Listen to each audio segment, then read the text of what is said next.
por favor. La siguiente, doctora, por favor. La siguiente.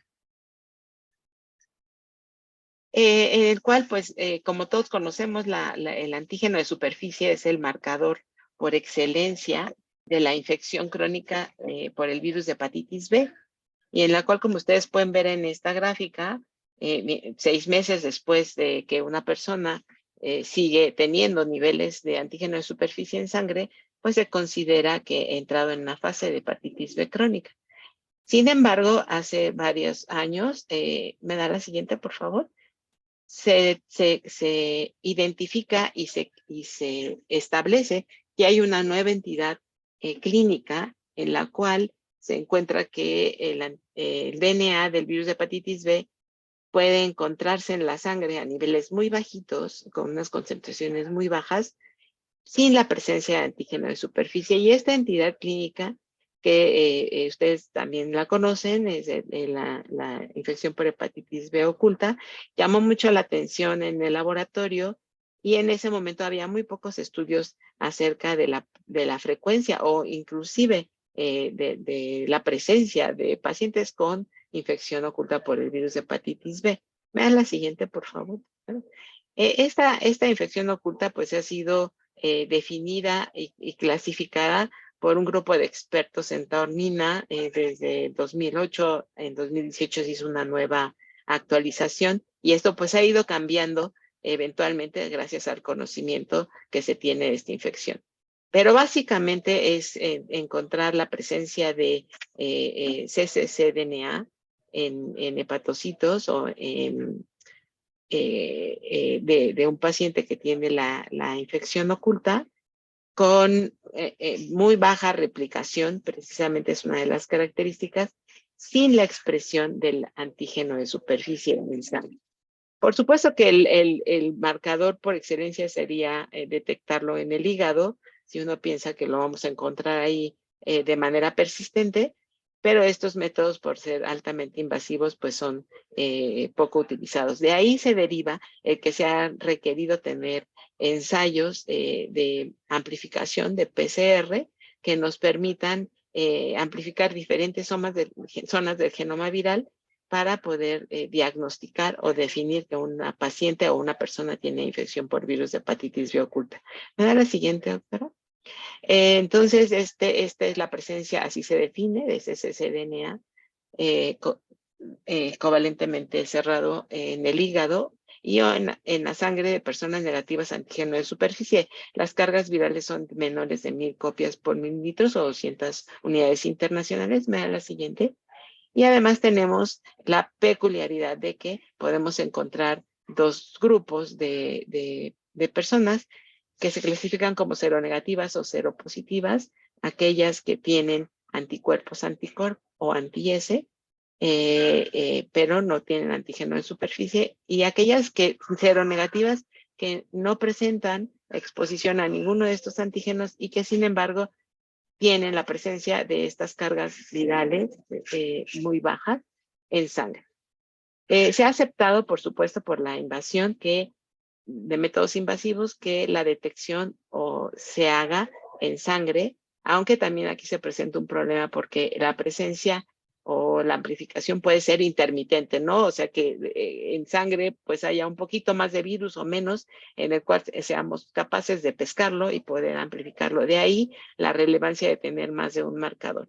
¿Cuál ha sido uno de los problemas muy graves para que podamos tener pues una prevalencia clara en poblaciones como en México de lo que es la infección por hepatitis B oculta? Pues es que cada grupo ha desarrollado sus propios ensayos y hasta la fecha no hay realmente un ensayo universal o varios ensayos universales que nos permitan hacer la detección del genoma del virus de hepatitis B oculta en sangre en estos pacientes. Aquí lo podemos ver, puede que inclusive tengamos una persona donde no haya ninguna sospecha porque no hay ningún anticuerpo que nos hable de la exposición previa, que en ese caso pues es como la mayor, bueno, el 80% de las personas que tienen infección oculta, y aquellos que yo siempre los comentaba, podría ser que no tienen ningún anticuerpo y que de repente esa persona tenga un trasplante o tenga una transfusión y en el trasplante se reactive una infección de hepatitis B cuando no se sabía que esa persona era seronegativa con infección oculta por hepatitis B. Bien, ¿me pasa la siguiente, doctora, por favor? En diversos estudios han hablado, no me voy a detener demasiado, en qué hace que un virus esté oculto. Creo que los virus tienen esa característica y esa peculiaridad y por eso los hace fantásticos de estudiar y enigmáticos, ¿no? Que tengan esa capacidad de persistir en la célula huésped sin que aparentemente el sistema inmune los esté detectando. Para esta persistencia se han sugerido diferentes posibles mecanismos en los cuales no me voy a detener porque una cosa es que no se exprese el antígeno en superficie, pero otra es qué es lo que mantiene la replicación baja. Es precisamente con ese virus, que cuando se hace un análisis de genoma completo, en realidad las diferencias pueden ser no muy grandes entre un virus oculto y un virus abierto, digamos, con infección crónica. Y en esa parte, pues los mecanismos deben de ser, por supuesto, muy complejos y muy diferentes factores estén participando. Sin embargo, uno de los a los cuales se les ha, pues, apostado, por decirlo de alguna manera más, es a que haya mutaciones en el genoma que estén involucrados en esa persistencia. Y pues precisamente la falta de ensayos sensibles, creo que ahorita sí ya me está dejando entrar, hacen, como les había dicho, pues este genoma el diagnóstico muy complejo, pero sin embargo, en los mecanismos, pues sí podemos hablar de que probablemente uno de los principales sea las mutaciones. ¿Me da la siguiente, doctora, por favor? Pues ya me había dejado entrar, pero me sacó. ¿Quién sabe qué está pasando? Bueno, el antecedente directo del grupo de investigación fue la determinación de la frecuencia del virus de hepatitis B oculta en pacientes con VIH. Y esto fue un proyecto apoyado por CONACYT Salud, la siguiente, en la cual pudimos identificar un alto porcentaje de pacientes en un grupo de pacientes con VIH, haciendo en ese entonces, este es el trabajo que hizo la maestra Angélica Maldonado y el biólogo Otón Rojas, pues PCRs anidadas de la región core y amplificando a regiones S y X. Encontramos ahí una PCR anidada, además de la PCR en tiempo real de 2 regiones, nos ayudó muchísimo a definir que efectivamente había virus ocultos en esos pacientes. Esto llamó mucho la atención. Se hizo una caracterización de estos pacientes y bueno, ese es uno de los primeros reportes de una alta frecuencia de infección oculta en pacientes con VIH. ¿Me da la siguiente? Creo que eso les vine a platicar hace varios años. Yo les fui a platicar allá al CIBIO, que tuve la oportunidad de ir a platicarles.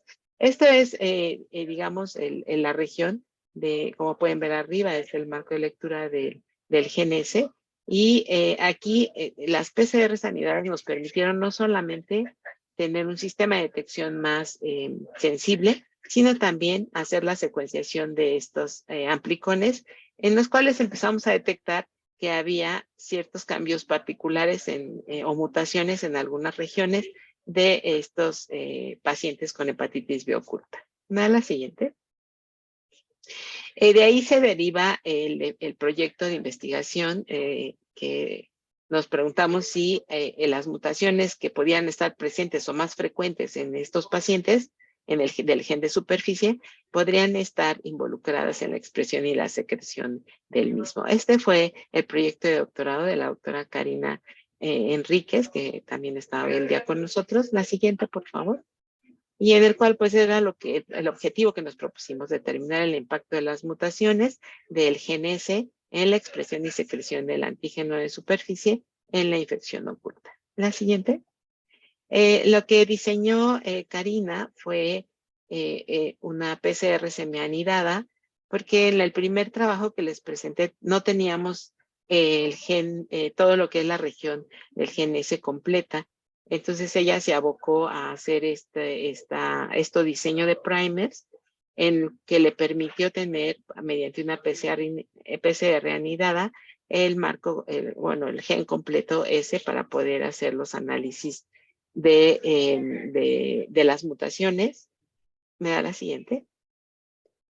Y aquí se ve que sé que está muy pequeñito, pero solamente les quiero mencionar que de esas 50 muestras iniciales se seleccionaron 10 y se clonaron, se obtuvieron 10 clonas de cada uno de los amplicones del gen de superficie para poder identificar la frecuencia de las mutaciones. ¿Esto por qué lo hicimos? Bueno, en ese entonces no teníamos todavía la disponibilidad. Yo sé que esto ya se puede hacer por secuenciación masiva. Esto fue un trabajo muy arduo, que no solamente la clonación, sino también la identificación de las mutaciones. Sin embargo, me da la siguiente.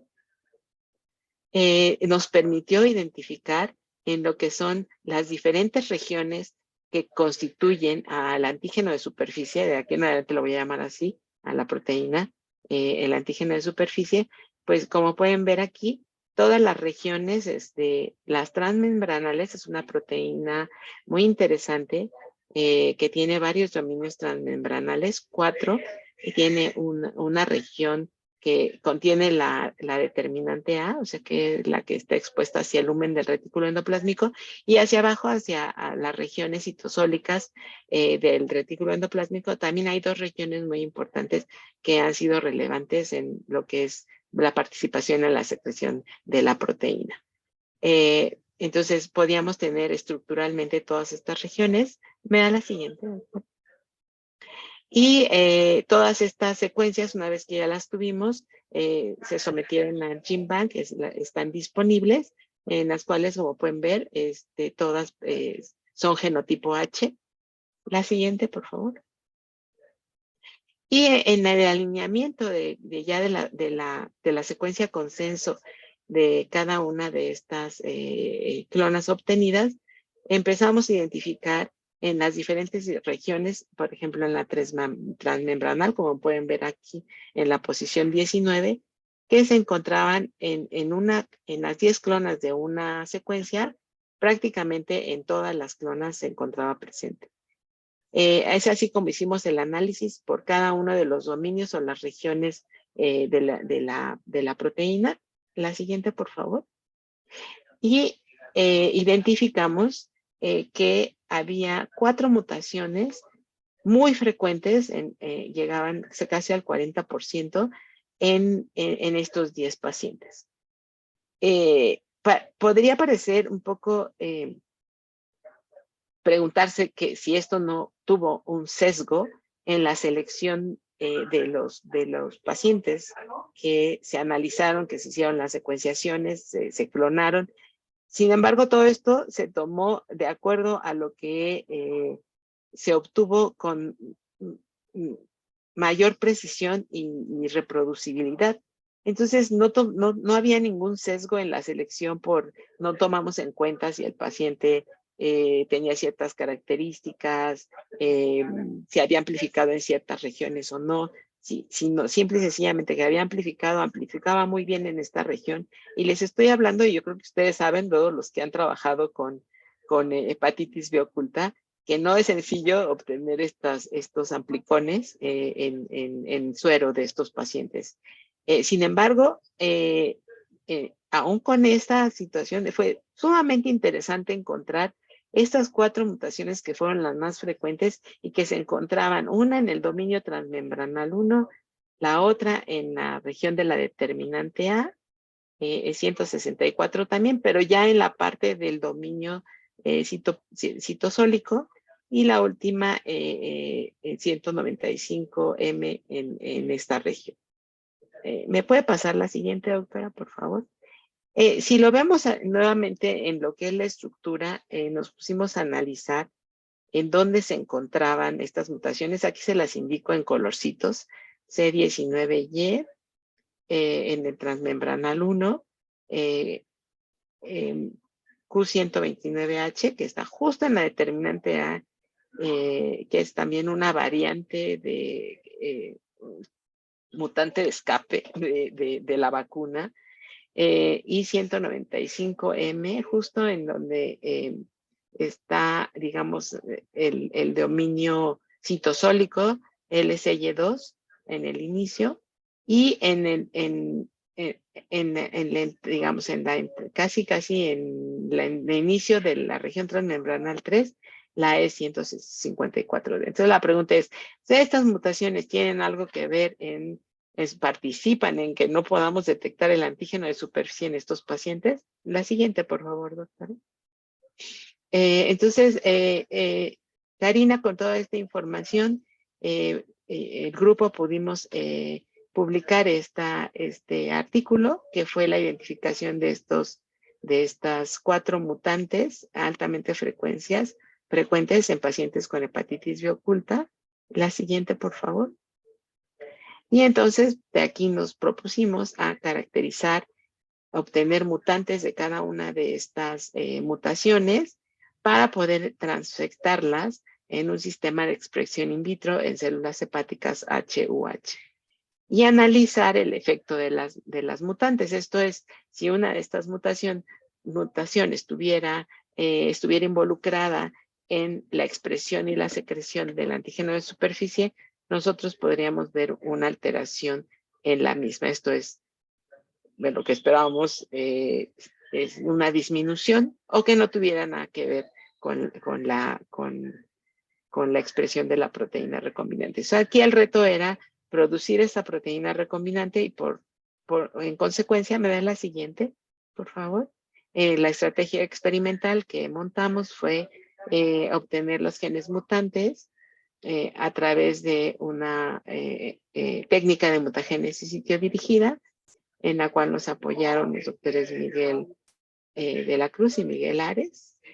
Obtener, por supuesto, primero el wild type del antígeno de superficie, justo de estas, digamos, secuencias que hemos estado manejando en el laboratorio, genotipo H, clonarlas en un vector de expresión que fue pcDNA 3.1, y para clonarlas, una vez que ya teníamos el molde, digamos, el wild type, el antígeno de superficie, diseñar oligos mutagénicos y mediante PCR, mutagénesis sitio dirigida, obtener las 4 mutantes y estas posteriormente clonarlas en el vector de expresión pcDNA 3.1.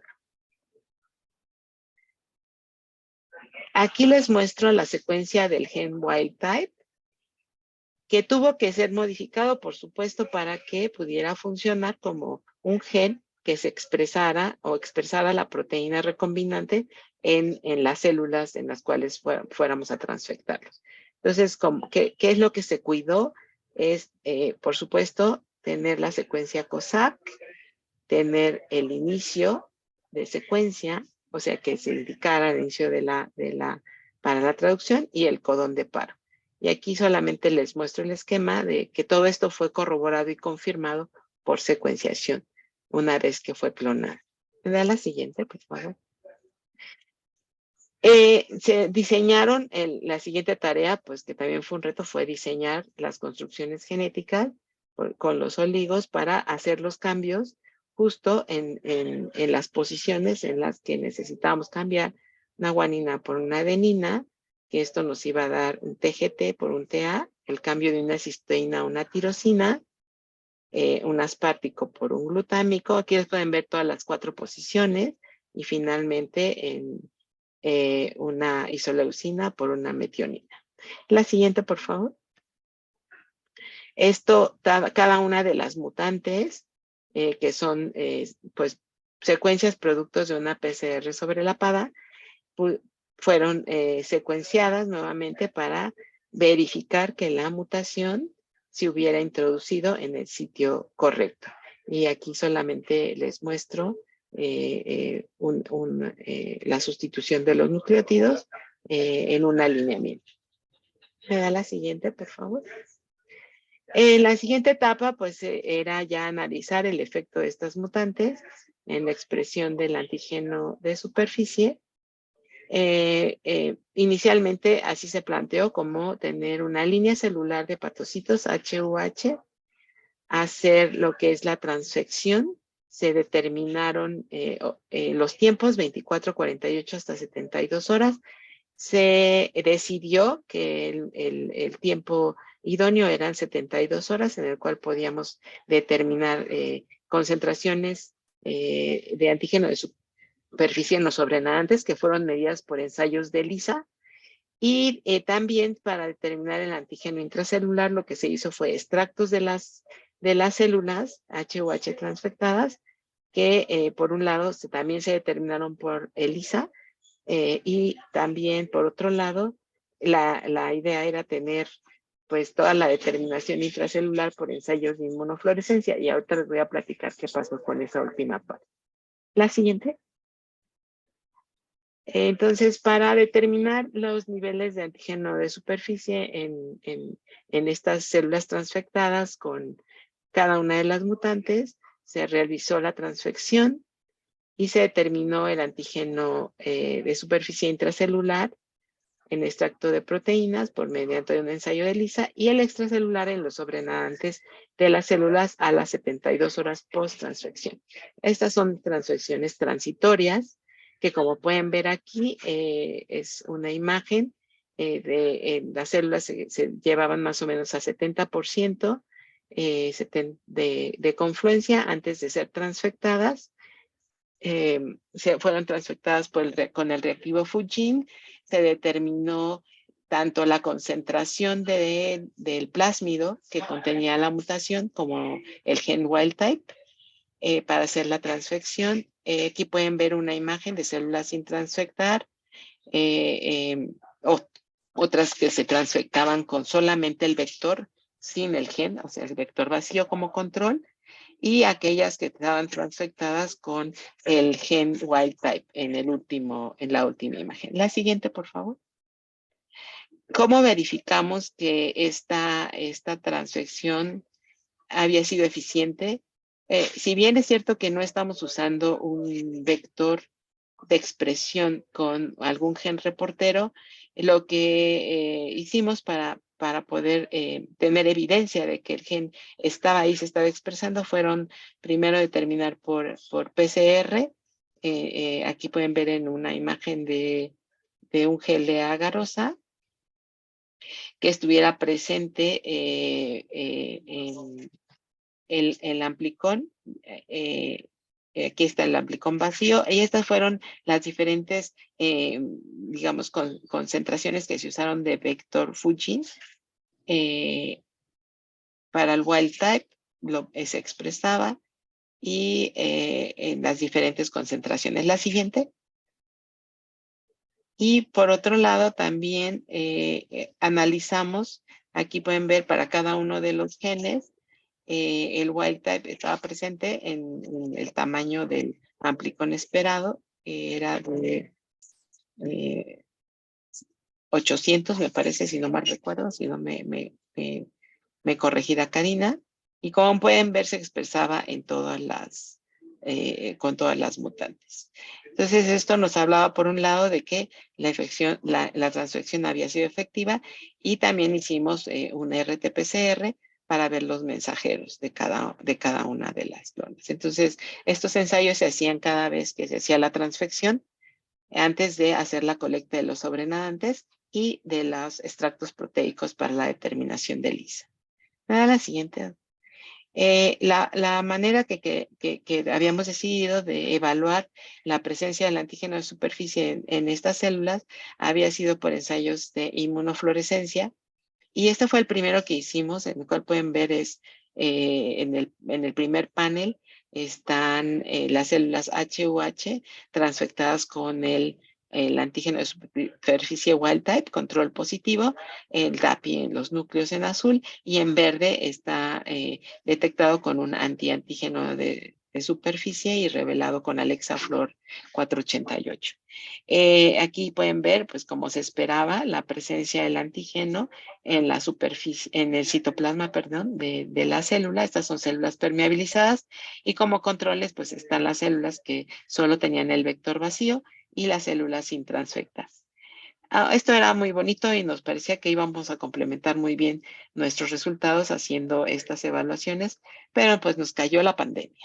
Entonces, ustedes saben que esta situación, además de que perdimos el recurso, bueno, eso no fue por la pandemia, sino por la cancelación de los fideicomisos, y el cierre de los laboratorios no nos permitió poder terminar los análisis de inmunofluorescencia. Sin embargo, me da la siguiente. ¿verdad? Lo que sí pudimos hacer con la reactivación, gracias a la coordinación que reactivaron los financiamientos el año pasado, entonces nos regresaron el recurso, ya habíamos regresado al laboratorio y Karina se abocó, pues ya teníamos todas las células, todas las construcciones, entonces volvimos a hacer las transfecciones, bueno, Karina las hizo, se hicieron 2 experimentos por triplicado eh, y se transfectaron todas las construcciones con las mutantes en cada una de ellas. Les voy a hablar esto realmente Karina lo terminó este año, fue muy complicado en lo que nos volvieron a dar el recurso, echar nuevamente a andar. Karina ya había terminado su doctorado, pero sin embargo, pues pudo regresar al laboratorio. Yo me encontraba en el proceso de cambio.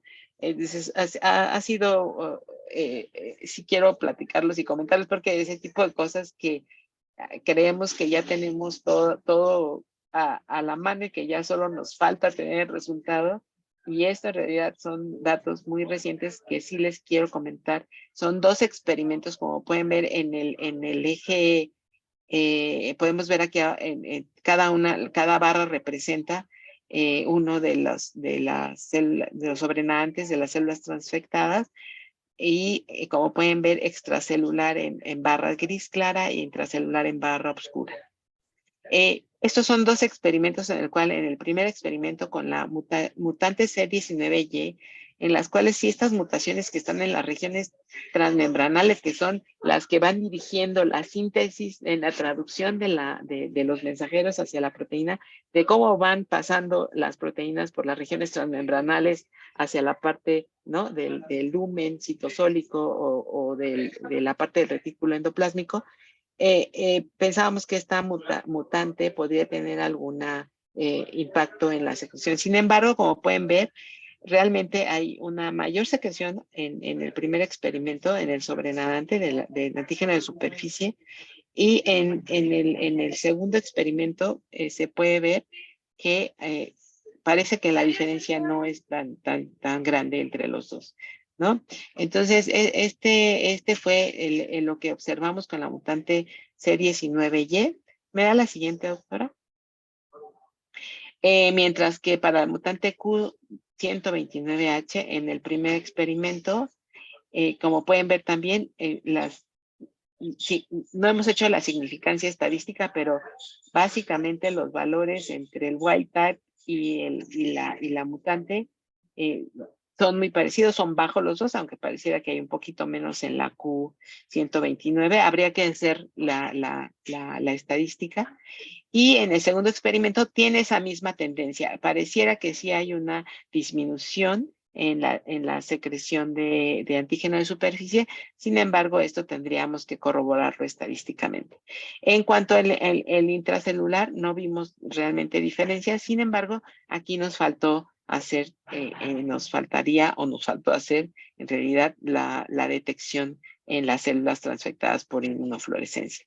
Porque si esto eventualmente, si disminuye, aunque no es una disminución realmente muy evidente, pues esperaríamos ver un incremento en el antígeno de superficie intracelular. Sin embargo, es un poco difícil asegurarlo y decirlo de esta manera. ¿Me da la siguiente, doctora?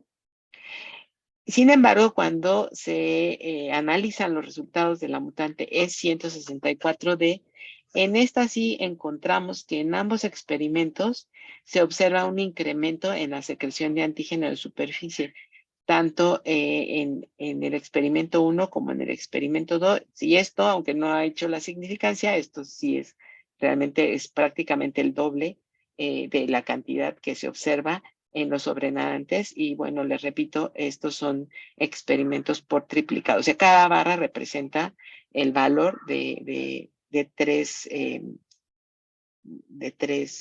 pocitos, ¿no? En los cuales estaban los sobrenadantes de las células transfectadas.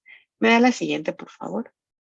Y respecto a la mutación, bueno, la mutante que tenía la mutación 195 y 195, ahí me faltó la I, de isoleucina 195M.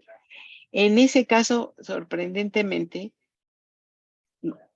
quisiera llamar su atención al experimento 1.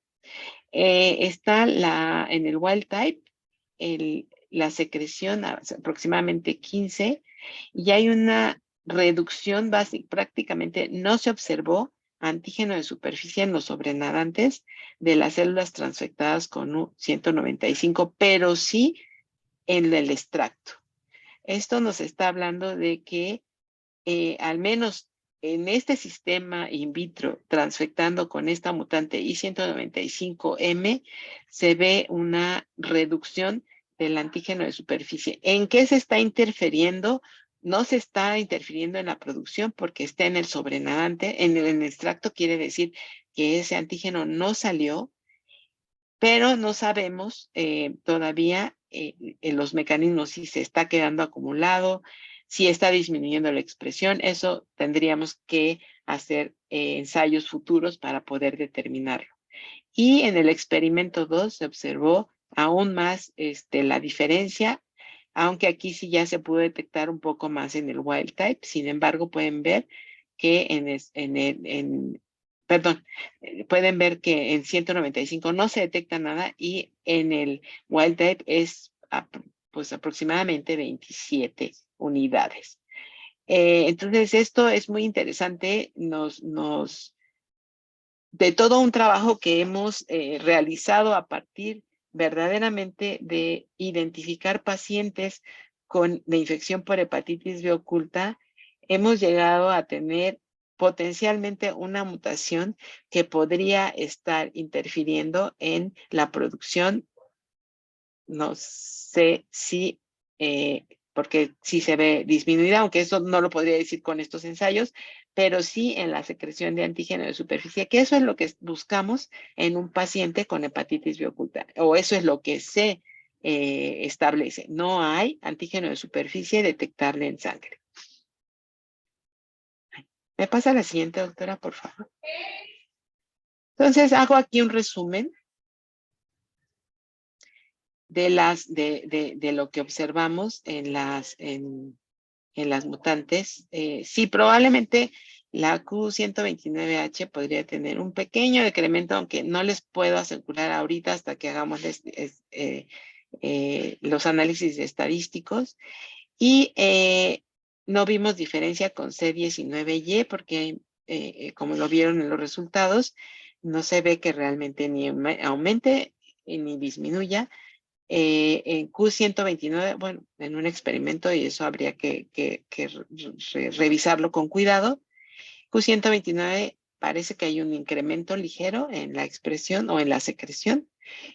Sin embargo, sí estamos observando definitivamente que en una mutación que se encuentra justo hacia la entrada de la región transmembranal 3, eso me parece muy interesante, hacia el lumen del retículo endoplásmico, se ve un incremento significativo o importante en la secreción de antígeno de superficie en el sistema in vitro, mientras que la 195, que se encuentra en este dominio citosólico, que les comentaba era muy importante para lo que es dirigir la proteína en el momento de la síntesis, que está interfiriendo, que no está permitiendo que esta proteína o se doble correctamente o se esté alterando la secreción de la misma.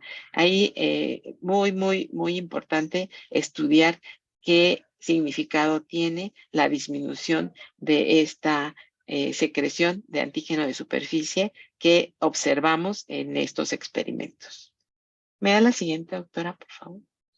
Entonces, como conclusiones de todo esto, quise hacerles un resumen de todo el trabajo que hemos hecho en la línea de investigación de hepatitis B oculta. Tiene muchos años que comenzamos a trabajar con ello.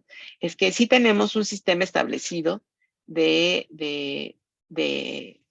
detección de 3 o 4 regiones del genoma viral para poder identificar infección por el virus de hepatitis B oculta. Esta está en diferentes regiones. En la que más hemos trabajado es en la de superficie, pero también el área del core está muy bien caracterizada y muy estandarizada.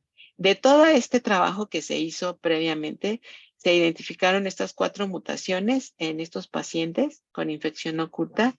Esta técnica de mutagénesis sitio dirigida nos permitió, sin necesidad de comprar kits para hacer mutagénesis sitio dirigida, que eso también olvidé mencionarlo.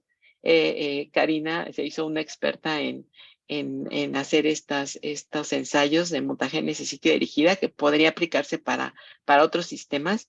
Identificar estas mutaciones que claramente fueron muy frecuentes en este grupo de pacientes. Habría que definir si estas están presentes en otros pacientes con infección oculta. Y las mutantes, logramos tener un sistema de expresión in vitro en células HOH que se estandarizó y funcionó muy bien en el objetivo que era poder expresar la proteína. Estas transfecciones transitorias nos permitieron determinar que la mutante I195M disminuye la cantidad de antígenos de superficie secretado y que la mutante E164B incrementa la cantidad de antígeno de superficie secretado en células HUH. Pues bueno, de la 129 todavía no puedo decir nada, pero sin embargo, recordemos que la 129 está en la región justo de la determinante A. Igual podría estar implicada en que en algún otro, por ser una mutante de escape, no sé, podría estar implicada en algún otro mecanismo base en esta parte de la expresión de la proteína recombinante. ¿Me da la siguiente, doctora? Por supuesto, aquí tenemos ahora más preguntas que respuestas. Inicialmente sí quiero reconocer todo el trabajo y el esfuerzo que se ha hecho desde todo el estudio que se ha hecho en análisis de genomas, estandarización de ensayos de PCR anidadas, de PCR tiempo real, para conocer, pues llegar a este punto de análisis e identificación de estas mutaciones que, por supuesto, quisiéramos en el futuro poder encontrar si alguna de ellas podría estar siendo utilizada como un marcador o bien que nos permitiera entender más los mecanismos de la infección oculta por este virus de hepatitis B. Sí, implícitamente trabajar con estos virus ocultos que no son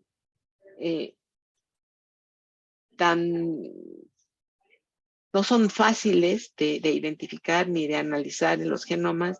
Pensamos alguna vez en hacer secuenciación masiva, por supuesto también. Ahora los sistemas son mucho más sensibles, pero todo el trabajo que se realizó en esta línea de investigación le permitió al laboratorio de virología adquirir toda la experiencia no solamente en análisis de genomas, identificación de mutaciones, sino también llegar a este punto de poder llevar a cabo lo que son las transfecciones, la producción de proteínas mutantes y buscar y analizar la función o el impacto que pudieran estar teniendo en esta entidad clínica.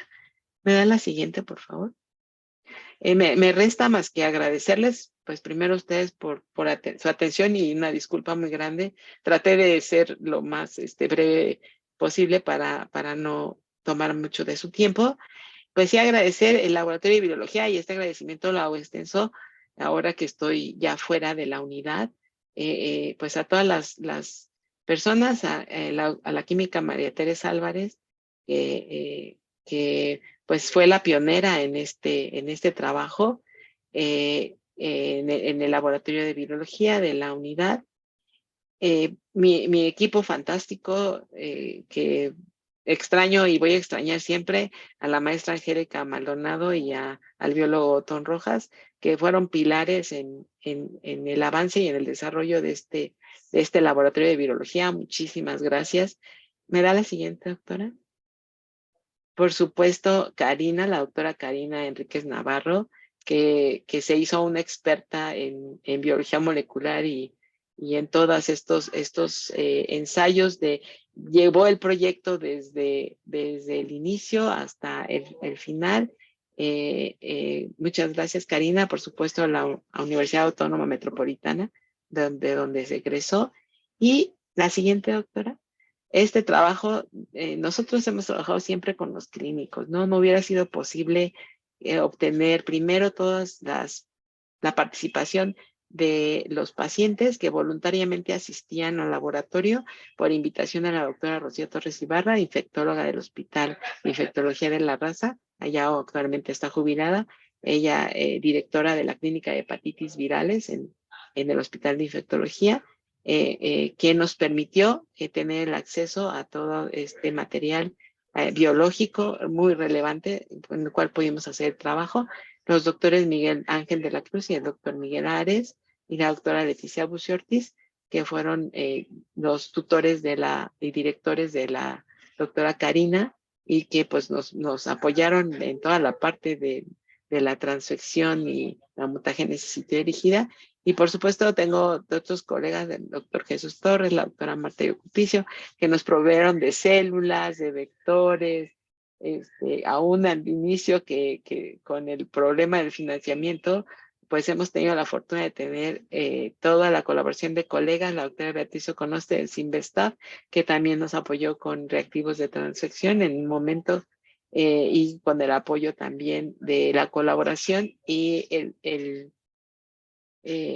creo yo que hemos tenido esa fortuna de contar con colegas y amigos que nos han ayudado a hacer el avance de los proyectos, aun cuando no hemos tenido todo el recurso. Por supuesto, ha tenido el apoyo de CONACYT y del Fondo de Investigación de Salud.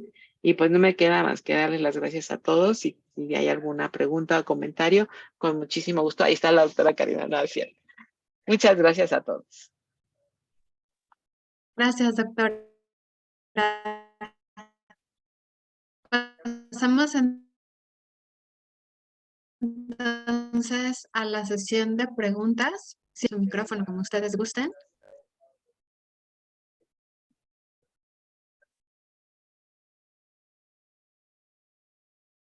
Gerardo, adelante.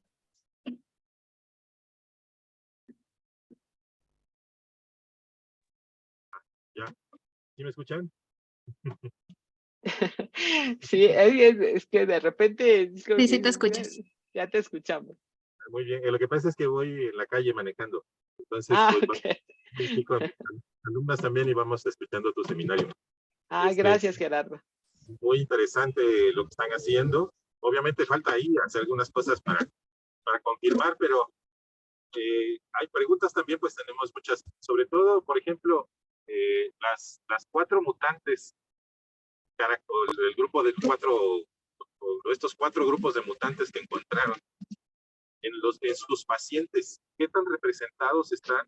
¿Han hecho un análisis de otras secuencias de infección oculta en el mundo? Sí, sí, Karina se dedicó a buscar también secuencias. Tú sabes que el problema con el virus oculto es que hay pocas secuencias, ¿no? De hecho, creo que ustedes son de los pocos que también han subido secuencias, ¿no? De genomas del virus oculto. Pero sí, Karina se enfocó a hacer un análisis porque la pregunta era, bueno, estas mutaciones a lo mejor están también en el abierto, ¿no? y entonces podría ser que no es que sean exclusivas y de hecho las hay en infección abierta, no crónica.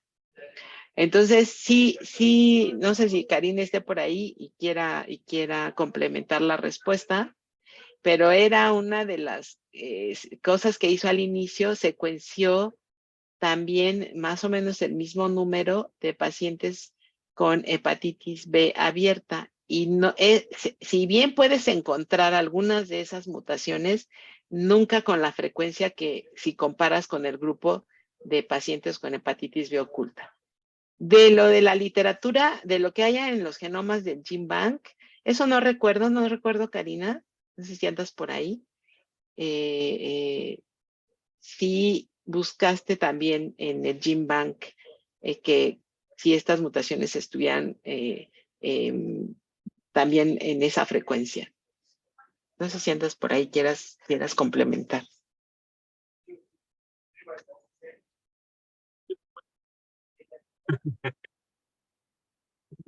Bueno.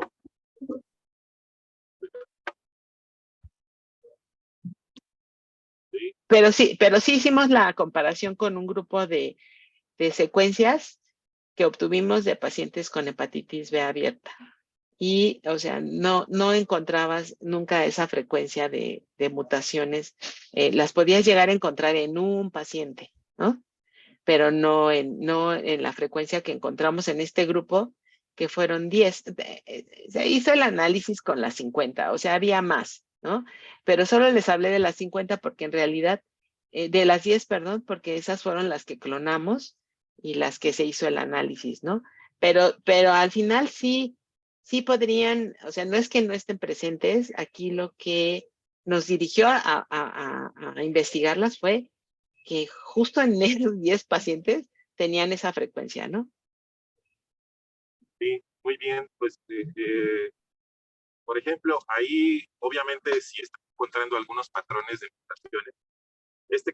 Esta mutación parece muy interesante, la que está asociada con una de las secciones transmembranales, ¿no? Y creo que sí tiene mucha lógica que tenga que ver con la expresión o con el transporte más bien, ¿no? De la proteína. Sí, es lo que pensamos. Es lo que dificultaría también tu diagnóstico y probablemente sea uno de los aminoácidos más importantes, aunque tal vez no explique todo lo que pasa con la hepatitis oculta, ¿no? Pero sí. No sé si se han intentado ya también hacer algún estudio estructural de predicción para saber qué características le proporcionan estas mutaciones a la proteína que no tengan las otras versiones. Sí, eso nos falta hacer, que es lo que yo considero que es necesario para complementar el artículo, ¿no?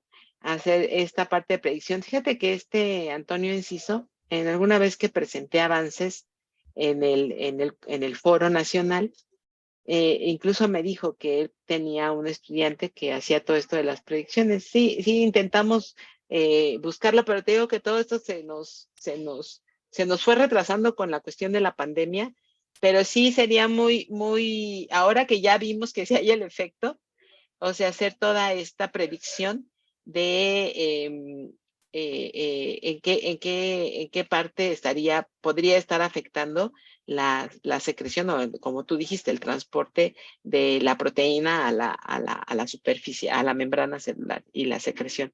Porque también acaba de recientemente publicarse un artículo que ya le están dando la relevancia de las mutaciones que hay en las regiones transmembranales, ¿no? Y cada una tiene diferente relevancia. Entonces, todavía nos falta en la discusión y en el análisis, pues tratar de encontrar qué nos está tratando, qué nos dice, ¿no? Este resultado, y sería muy importante que pudiéramos definir si podría estar involucrado, digamos, en un análisis ya de estructural o de doc, no bioinformático, que nos pudiera apoyar la sugerencia de que podría estar afectando la secreción del antígeno de superficie. Tienes toda la razón. Por supuesto que no vemos completamente que afecte la secreción, y tendría que hacer muchos otros experimentos para poder demostrarlo. Sin embargo, también falta ver si mutaciones, 2 o 3 mutaciones, como se ha hecho en otros estudios, pueden hacer esa sinergia, ¿no? De que sea otra mutación que a lo mejor solita se ve como que incrementa, pero que ya estando en conjunto con la segunda, pudiéramos ver un efecto más significativo en la expresión. Pero sí, muy buena sugerencia, gracias Gerardo. Eso nos ayudaría muchísimo a complementar la discusión de los resultados. Claro, ya para terminar, ya paso a las otras preguntas. Me parece también muy interesante porque ustedes están considerando la proteína de superficie completa, ¿no? La versión del antígeno grande. Pero no, la S, la que tiene solamente la que codifica para el antígeno de superficie, porque ves que está pre-S, pre-S1, pre-S2 y S. Y lo único digamos, lo único que consideramos fue el que es la pequeña, por decirlo así, la proteína pequeña. y bueno, pues sí, sería interesante saber qué pasa con las otras, ¿no? Bueno, no necesariamente por el abordaje que están haciendo experimental, sino también ver cómo, pero sí sería interesante saber qué pasa con las otras proteínas, porque finalmente en el virus como tal se pueden usar las 3 proteínas, ¿no? Y eso Así también es. con la reactividad antigénica, la identificación, pues puede ser que también algunas de estas mutaciones tuvieran efecto no necesariamente en una de las proteínas, sino en todas, o en una y no en todas, ¿no? Pero bueno, ya Sí. agradezco mucho tu presentación, muy interesante, y con esto termino. Muchas gracias, Rosalía. Gracias a ti, muchas gracias, Gerardo, por tus comentarios y sugerencias. Gracias, doctora. Lenin, adelante. Gracias, gracias. A ver si no me quedo sin voz durante mi pregunta. Justamente iba a ser, bueno, primero, gracias por el seminario, estuvo muy padre. Creo que como no he hecho muchas cosas desde el lado de secuenciar virus, algo que me intriga es, fuera, estas mutaciones que se encontraron específicamente en estos casos de oculta, ¿qué tan diferente, o qué camino, qué distancia hay contra pues las variantes que hay fuera de las que son ocultas? Es decir, todos los otros strains de hepatitis B que hay allá afuera, ¿cómo se comparan con estas secuencias? ¿Es distante? ¿Es cercana? Son muy cercanas. Si bien el punto con el virus de hepatitis B, que utiliza una polimerasa viral que tiene actividad de transcriptasa reversa, estos hepatnavirus, que siempre he pensado que son muy complicados, ¿no? Es cuando dices, como tengo un virus DNA y para qué usan una transcriptasa reversa, ¿no? Se complica la vida. Ujú. Pero precisamente el uso de esa transcriptasa reversa durante el ciclo de replicación hace que este virus sea altamente variable, ¿no? Hay muchos errores. De hecho, tú en un mismo paciente puedes encontrar todas las variantes naturales y todas las variantes que te puedas imaginar por selección, presión inmune, etcétera. Entonces, podemos tener en una posición del genoma solamente o del gen S,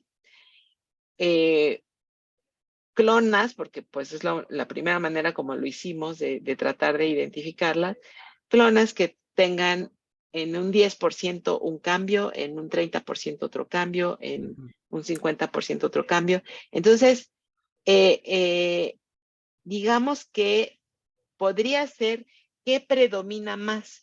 Quizás no que sean muy distantes, porque sí, al final, si tú haces un alineamiento de estas secuencias en una región específica entre virus que se han aislado de hepatitis B, nosotros tenemos predominantemente genotipo H, entonces eso es una ventaja y una desventaja. Una ventaja porque pues podemos hacer todos estos análisis con un solo genotipo y habría más variabilidad si tuviéramos genotipo C, D, etcétera, ¿no?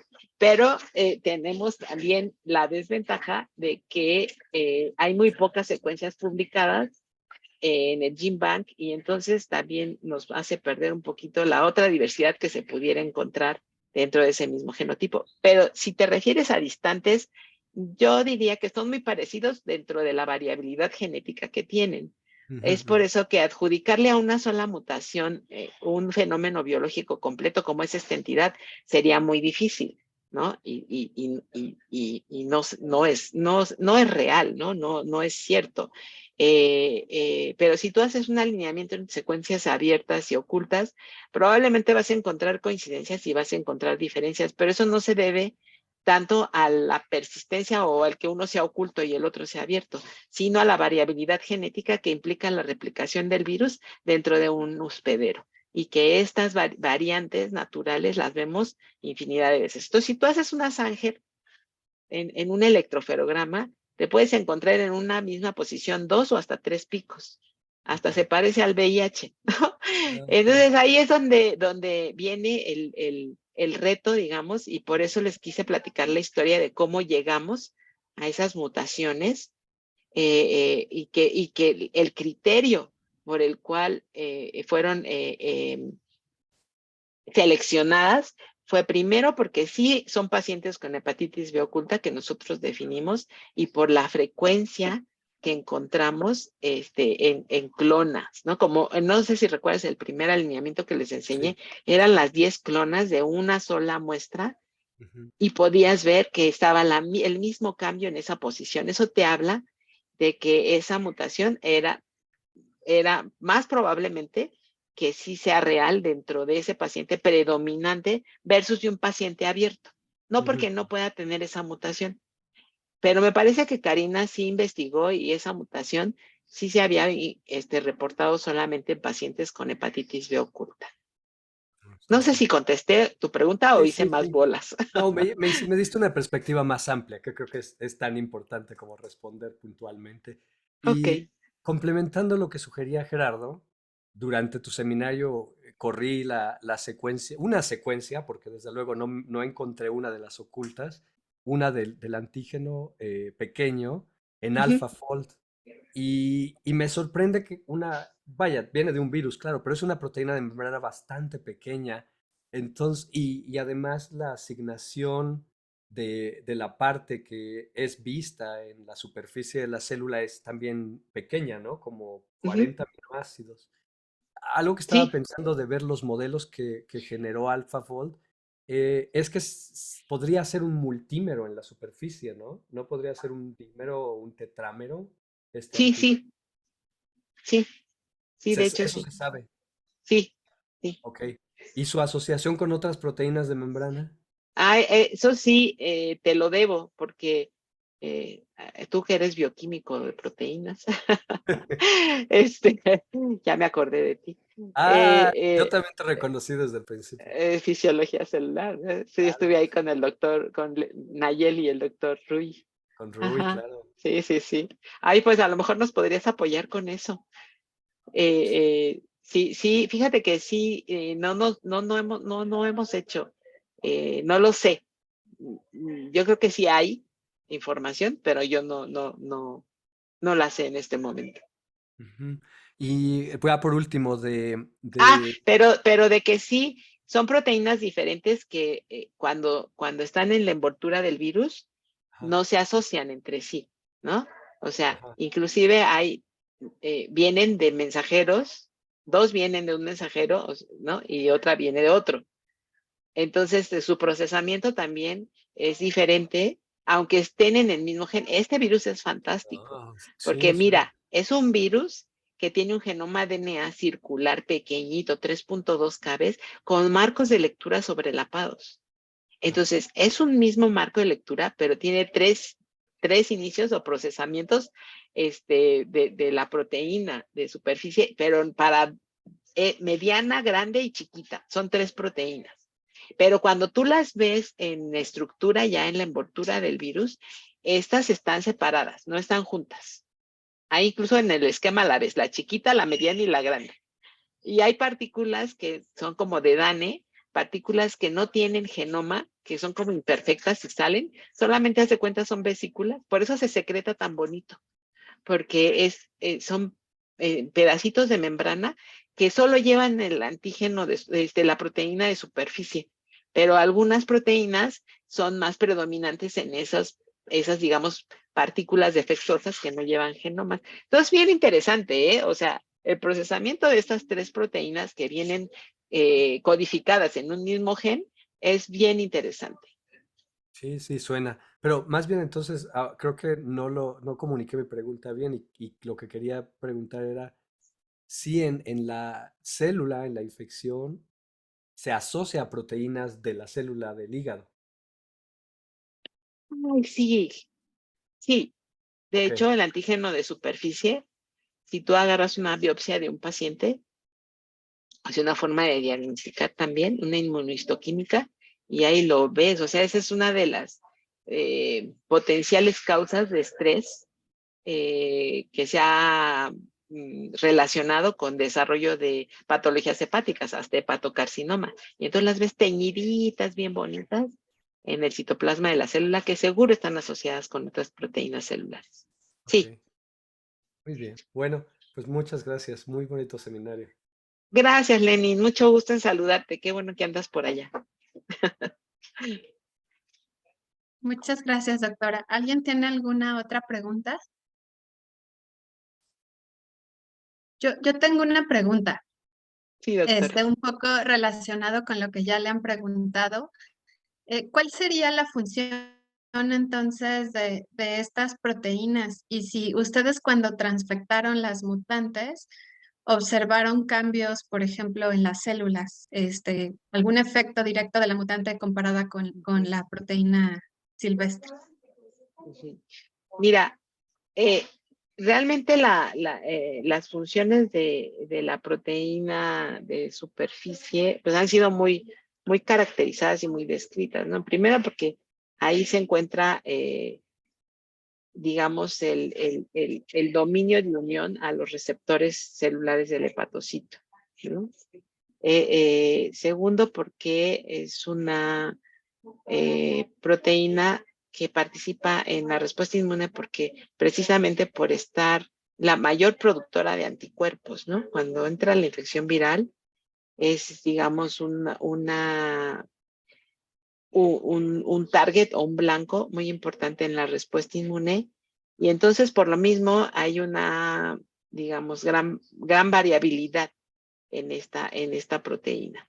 Entonces, funciones dentro del ciclo de replicación como tal no son tan descritas como otras proteínas, por ejemplo, la COR, ¿no? La que forma la nucleocápside, pero sí se ha atendido más, digamos, a esta proteína como blanco, o claramente es el famoso antígeno australiano, ¿no? Gracias a eso tenemos una vacuna contra la hepatitis B. Entonces, ha recibido mucho esta atención de evasión, de neutralización, de desarrollo de vacuna, pero básicamente la proteína, eso no la encuentras como en complejos de replicación o este tipo de cosas que pueden tener otras proteínas, sino es una proteína que tiene todo este procesamiento y que forma parte de la envoltura del virus. Entonces, cuando se secreta es cuando ya va, digamos, en la membrana plasmática esta proteína expuesta y entonces ya nada más sale el virus envuelto, ¿no? Con las proteínas de superficie. En cuanto al sistema de transfección, diferencias, al menos en viabilidad, no se observaron. No sé, Karina, si ya eso sí, ahorita que lo estás preguntando es muy buena pregunta, porque al inicio sí tomó los registros de las fotos que les enseñé de cómo se veía con la expresión del wild type, pero con el wild type no se veía diferencia en la célula, ¿no? Digamos que no era tampoco como no es una proteína tan grandota como decía Lenin, y además salen los pedacitos de membrana, entonces en realidad no se veían cambios estructurales, pero no sé si Karina, pero creo que no está o no puede hablar, observó algún cambio en la célula. En viabilidad o en este tipo de situaciones no, pero sí no sé si observó algún cambio respecto a otra cosa. sí no sabría decirte. Muy bien, pues muchas gracias. No sé si... Lupita, adelante. Hola, buenos días. Doctora, Buenos días. muchas gracias por su seminario, muy interesante. Mi pregunta Gracias. va relacionada un poquito más hacia allá, lo que es la enfermedad. Estas mutaciones que ustedes encontraron, ¿tienen alguna repercusión ya en la enfermedad como tal, en las patologías que se van generando, en la sintomatología del paciente? Y la otra mencionó que esta infección oculta se puede reactivar por transfusión. Entonces, ¿hay algunos Ah, otros factores que pudieran reactivar esta infección ujú, ujú. oculta? Sí, sí, gracias, doctora. En realidad, cuando se hace la transfusión, creo que me expliqué mal. eh, si se hace la transfusión generalmente a una persona inmunosuprimida, el virus puede ir en la sangre y entonces esa persona, pues que aparentemente recibió una sangre que no tenía un virus B por tamizaje en banco de sangre, pero si lo recibe una persona con inmunosupresión, es cuando, creo que lo dije mal, esa persona puede infectarse y tener una hepatitis B que pues no tiene ningún otro origen más que la transfusión. Pero la transfusión dice, no, ahí no había virus, ¿no? Ajá. Entonces, ¿por qué? Porque el sistema de detección con el que se cuenta en los bancos de sangre no tiene la sensibilidad suficiente para encontrarlo, además de que se hace como en pulse, hasta donde no mal recuerdo. Y serológicamente, pues ese paciente va a ser antígeno de superficie negativo, que sería la forma de cómo se indicaría si esa persona ha tenido o no una exposición previa a hepatitis B. Entonces, en transfusiones de sangre más bien sería no reactivación, sino pues un contagio por el virus oculto ante la presencia de una persona que tiene inmunosupresión. Y en realidad eso es lo que se ha sugerido, que ese virus está oculto porque el sistema inmune lo mantiene a raya, ¿no? Además de otros mecanismos. Pero sí, claro, cuando se hace también un trasplante de un órgano, que viene un virus oculto en ese trasplante, se reactiva, ¿no? Dentro del nuevo hospedador, o sea, el del recipiente del hígado, por ejemplo. Entonces así fue como se descubrió mucho de esta entidad, o sea, de repente, ¿qué pasa? ¿Por qué tiene hepatitis B este paciente? Sí. ¿No? Pues recibió un órgano que no había sido identificado que tenía hepatitis B oculta y pues esa persona se contagió. También puede haber reactivación, digamos que la reactivación es un fenómeno que se da también con virus que producen infección crónica.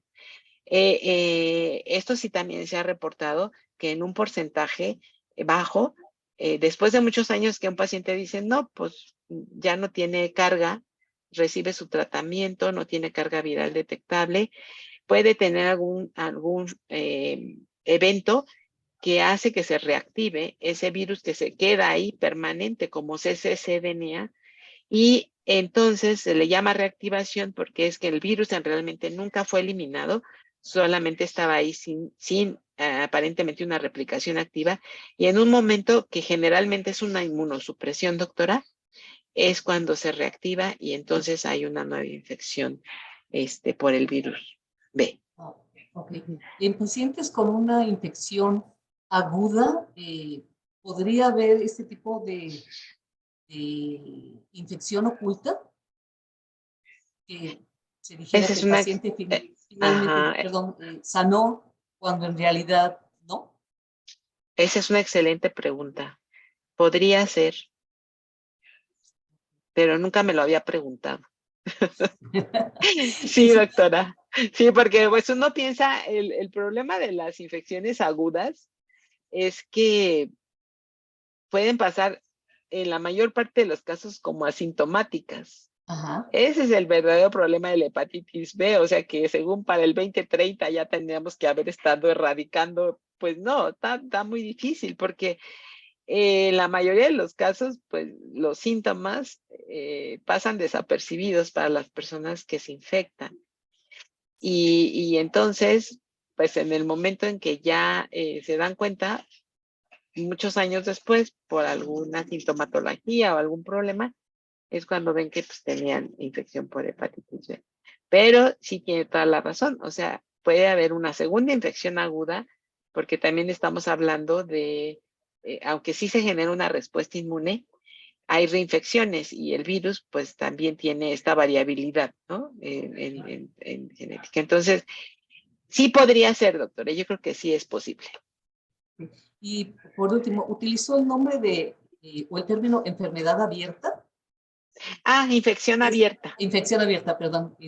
¿A qué se refiere exactamente? Sí, sí. O sea, es la clásica infección por el virus de hepatitis B. La infección por el virus de hepatitis B es una infección crónica y se le llama abierta para contrastar, cuando uno habla de oculta, se le llama abierta para contrastar lo oculto. Abierta es porque sí sabemos que está, porque vemos el antígeno de superficie en el suero de ese paciente por un ensayo de ELISA y sabemos que ese paciente tuvo o tiene, bueno, así tiene, si es antígeno de superficie, una infección activa por el virus de hepatitis B. Entonces, cuando hablamos del virus oculto, en general, incluso dicen over, ¿no? En los artículos, porque contrasta que la otra es oculta, pero la normal, por decirlo así, es abierta, pero es la infección B, crónica por el virus de hepatitis B. Okay. Y bueno, perdón por la otra pregunta. Estas mutaciones que ustedes han encontrado, ¿tienen una repercusión con la sintomatología o las patologías que generan, o las secuencias que genera la infección B abierta? Sí, ¿O tienen alguna sí, influencia sí. negativa? Dos de ellas sí. Una es una mutante de evasión de respuesta inmune, la que está, la Q129, la que está en el área de la determinante A, y la otra es una mutación de 164 y 195, que es donde vimos efectos. Es un poquito complicado de decirle, pero lo voy a decir. Mire. Está todo el marco de lectura del gen de la polimerasa, abarca casi las 3/4 partes del genoma.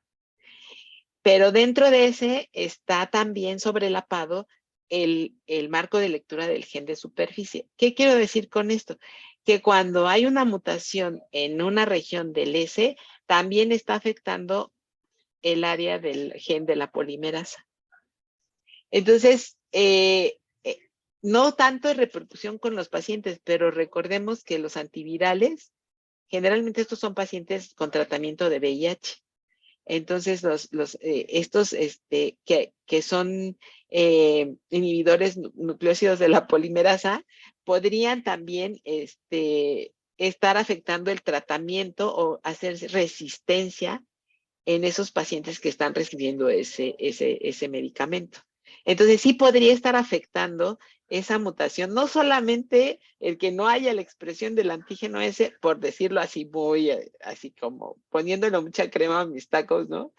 Pero que esa mutación o se generó también por tratamiento antiviral y está induciendo resistencia en el tratamiento a ese paciente contra, por supuesto, el VIH. Entonces, sí, estas mutaciones tendrían que ser todavía analizadas en qué otra mutación está afectando en el marco de lectura que se sobrelapa. Ahí me puso la doctora, muchas gracias. Aquí está, mire, en el esquema circular, todo digamos que lo que dice P, si ve, ese circulito, todo es el marco de lectura de la polimerasa. Y todo el marco de lectura de los genes de superficie, el gen de superficie, y del que les hablé es específicamente el S, sobrelapa completamente con una parte del de polimerasa. Entonces sí puede estar afectando otras regiones que puedan estar implicadas en parte. No sé si contesté su Sí, pregunta. sí, muchísimas gracias. Gracias a usted. Agradezco sus respuestas y felicidades por su trabajo, doctor. Muchas gracias, doctora. Tenemos una pregunta de Mario en el chat. Ok.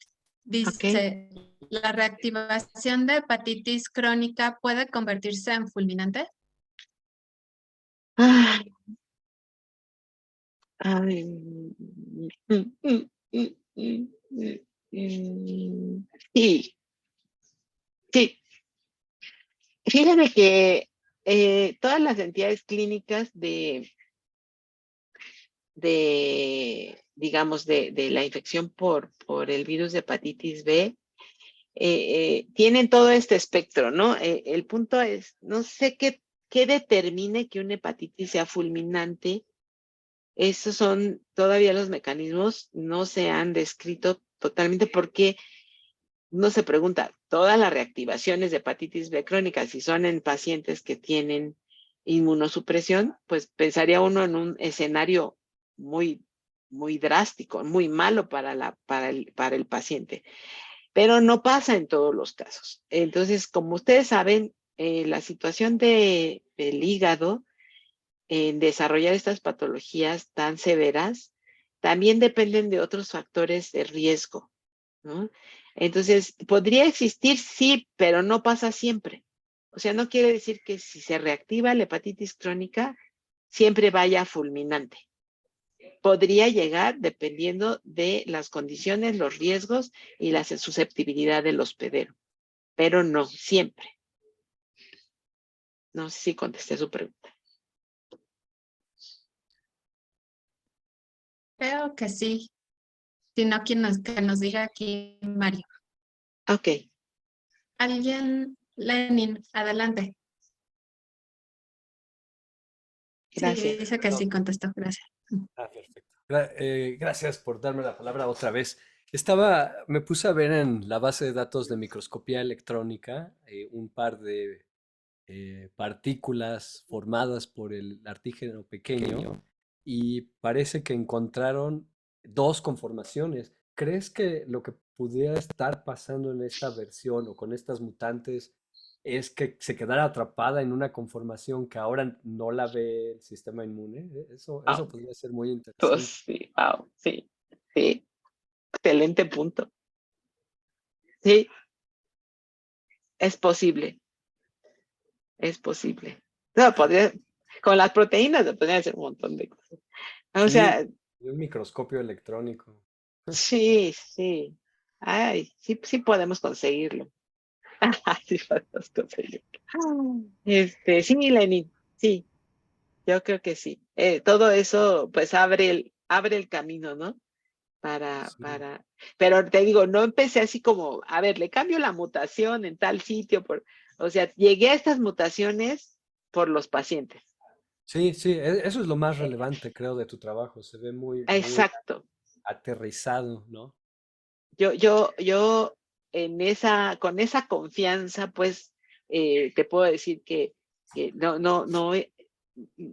no lo sesgué en ese sentido, ¿no? O sea, Mm. porque sí, podría tenerlo. De hecho, sí, Karina hizo algunas mutantes con un aminoácido no relacionado, porque muy al principio veíamos, ¿no? Que si eran cambios de aminoácidos polares o con carga, o no, que a lo mejor sí estructuralmente dices, pues sí, le va a estar dando en la torre, ¿no? A la estructura de la proteína o incluso a cómo se esté dirigiendo hacia las regiones transmembranales. Entonces ella hizo algunas, en todas intentó cambiarlo por un aminoácido no relevante, no, creo que era glicina o, ay, no sé, no me acuerdo ahorita, pero creo que sí. No, no era glicina, quién sabe, era un chiquitito que no tenía polaridad. Y Alanina. entonces, sí, alanina. Y entonces intentó y creo que solamente logró hacer una mutante que finalmente era otro control, ¿no? Que queríamos tener, de decir, bueno, pues a lo mejor un aminoácido que no le cambie por carga o por polaridad o hidrofobicidad, puede ser ver el mismo cambio o no verlo, ¿no?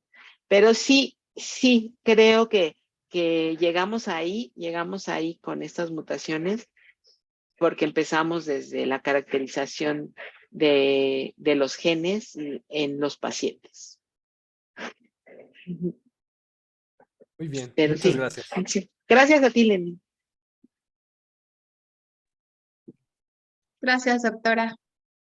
¿Algún otro Gracias. comentario, pregunta? Y si no, pues le agradecemos muchísimo su participación. Muchas felicidades por su trabajo y muchas gracias por compartirlo con nosotros. No, gracias a ustedes por la invitación. Digo, me hubiera encantado estar allá con ustedes, pero ya será en otra ocasión. Espero que me inviten al foro, le voy a decir a Gerardo. Claro. Muchas gracias, Rosalía. Claro que Gracias, sí. saludos a todos por allá. Hasta Vale. pronto. Bye.